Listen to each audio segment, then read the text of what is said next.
যত সুন্দর, ঈশ্বর আশীর্বাদ সর্বদা আমাদের মাথার ওপর। আজ বলবো সিংহ রাশির 2025 সাল কেমন কাটবে, নতুন বছরটি। সিংহ রাশির নতুন বছর শুরু হবে একটু লো এনার্জি নিয়ে, কারণ রাশির রাজ্যকারী গ্রহ নিচস্থভাবে অবস্থান করবে বেশ কয়েক মাস। তাহলে আপনাকে বছরটিতে প্রথম শুরুতেই ধীরে ধীরে পথ চলতে হবে।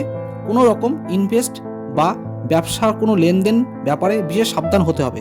কোনো প্রকার লেনদেনের ব্যাপারে বিশেষ ঝুঁকি নেওয়া যাবে না। কেতু যখন আপনার রাশিতে উপস্থিত হবে তখন আপনার মাথায় নেগেটিভ চিন্তা আপনার বাসা বাঁধবে। সেদিকে আপনাকে বিশেষ মনোনিবেশ করে পথ চলতে হবে, নচেত অর্থনৈতিক পারিবারিক দিক থেকে আপনি সুখ থেকে বঞ্চিত হবেন।